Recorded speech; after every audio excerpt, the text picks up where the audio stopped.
Pinag-igib ako ng kuya ko para daw pampaligo niya. After nun ay nangyari na ang hindi dapat mangyari. Akala ko magkaiba sila ni lolo pero same din pala sila ng kuya ko. Sobrang diring-diri ako sa sarili ko.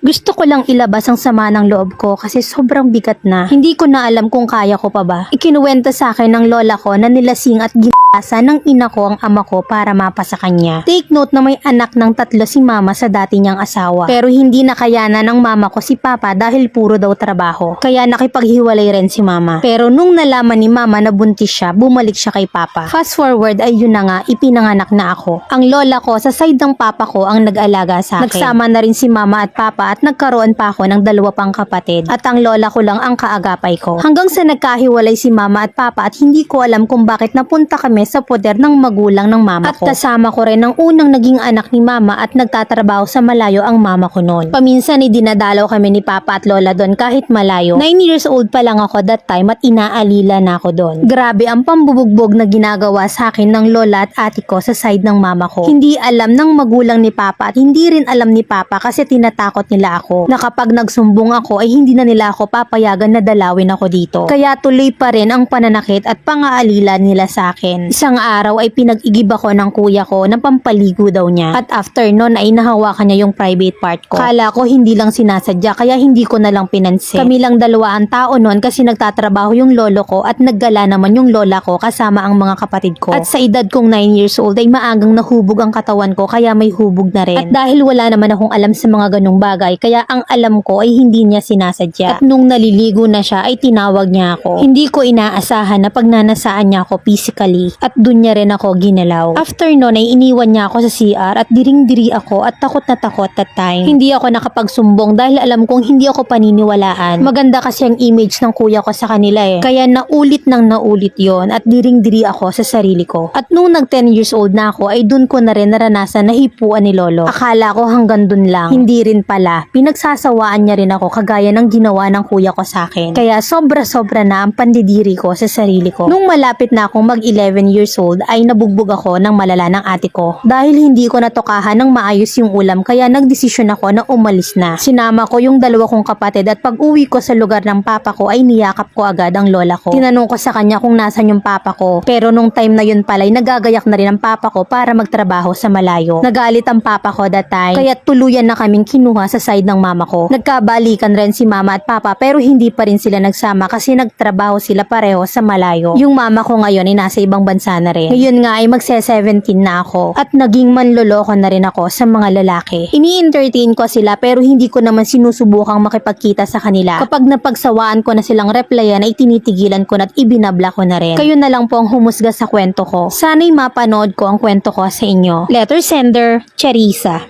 Grabe yung kwento mo na kahit nasa poder ka na ng side ng mama mo, hindi ka pa rin naging safe. Masyadong naging kampante ang mama mo sa kalagayan mo. Yung lola mo at ate mo sa side ng mama mo binubugbog ka. Yung kuya mo naman pinagsamantalahan ka kasama ng lolo mo. Pero sa unang istansa pa lang naman ng kwento, very alarming na eh. Na kaya ka nabuo ay pinagsamantalahan ng ina mo ang papa mo. Sa totoo lang ilang beses ko yung binasa. Pero yun talaga eh. Sa nangyari sa'yo, hindi kita masisisi kung wala ka ng tiwala sa mga lalaki sa ngayon. Hindi ka man nahingi sa akin ng advice. Pero bilang isang ina rin ako, please lang wag kang padala sa nakaraan. Alam kong mahirap at wala ako sa posisyon kasi hindi naman ako yung nagdaan sa ganyan. Pero sana please lang, pahalagahan mo yung sarili mo. Babae ka at wag sanang dumating sa point na magrebelde ka. Ining napakahirap ng magulong buhay. Wag kang manatili sa nakaraan. Nasa sayo kung makikinig ka sa akin pero napakasarap mabuhay ng maayos. Yung walang galit na kinikimkim. Kulang ka sa hustisya, yun ang kailangan mo. Kung maaari, sabihin mo sa mama at sa papa mo kahit matagal na yan. Huwag mong dalhin mag-isa. Huwag mong hayaang maulit-ulit ang nakaraan at huwag kang pangunahan ng takot. Mas tapangan mo na ngayon. Huwag mong pangunahan ang sarili mo na walang iintindi sa'yo. Meron at meron yan. Huwag mong sarilinin ang problema. Tandaan mo na dalaga ka na ngayon. Dobleng ingat sa sarili ang kailangan mo.